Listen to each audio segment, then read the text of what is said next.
5 seconds to go. Start. Since yesterday, we have had a very fruitful exchange of opinions on the issues that have been covered in the midterm appraisal of the 10th 5-year plan. From the tenor of our discussions, I believe that there is broad agreement with the goals and policies suggested in the mid-term appraisal, and that it can act as a blueprint for further action on development matters in the 10th plan. It can also act as the starting point for initiating work on the 11th 5-year plan. During the course of our discussions, a number of very valuable suggestions were made by chief ministers, which may require a review of some of our policies, programs, and approaches.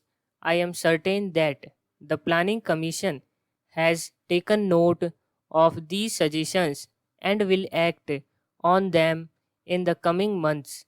Today, India is at a historic point in its development trajectory. As I said in my opening remarks yesterday, we are now at a point in time where we can deliver growth at a rate of 7% to 8%.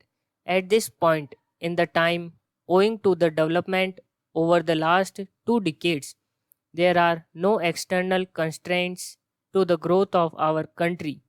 It is very much in the realm of possibility for this country to become a prosperous nation, rid of the perennial problems of poverty, ignorance, and disease. The world is today looking at India with great interest as the saga of our development and rise to prominence on the international stage unfold. Rare are such moments in history when a nation suddenly captures the imagination of the world. In such circumstances, if there are any constraints, these are purely internal. Our success in living up to our potential depends solely only on us. No external force can be blamed if we do not rise up to everyone's expectations. Therefore, it is incumbent on all of us in this august gathering to ensure that we realize this potential. It is this vision of a resurgent India that must guide our actions while discharging our duties. As I had earlier, the environment for India's development has never been as favorable as it is now. The challenge before us is to combine the economics of growth with the economics of equity and social justice. Another thing I want to say is that we want an ideal to be set up for the nation. It is only the performance of this august body which can set an ideal or an example for the people to follow.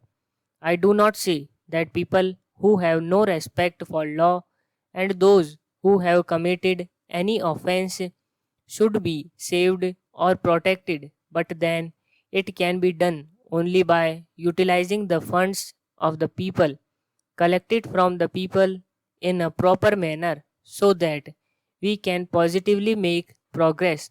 For this purpose, I would request the Honorable House that if some amendments to the rules of procedure are necessary, we must think of it and we must make the principles and the rules such that the house is not disturbed or no disturbance are created every day and our time is not wasted.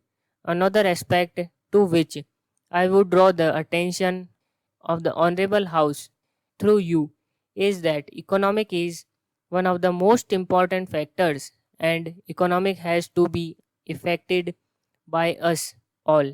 I was reading the Comptroller Auditor General's report for the year. I find that crores of rupees have not been utilized for years together. During the period, a leader of the opposition party was Minister of Industries. That was done has to be looked into.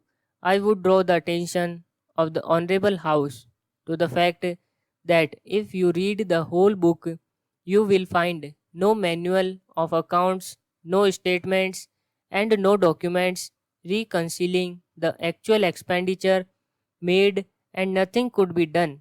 You will find in this a large number of such items involving crores of rupees.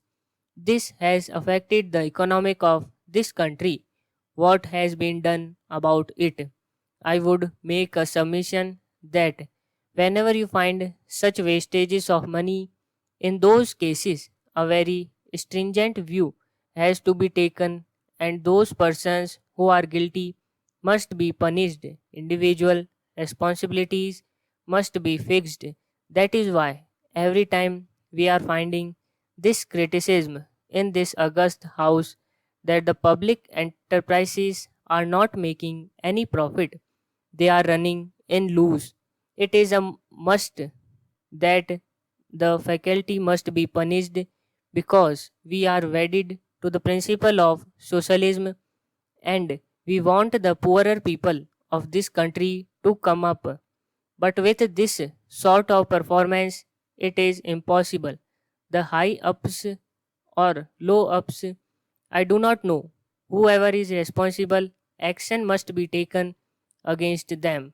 Otherwise, the economy will not improve as envisaged in the budget for the year under consideration. Stop.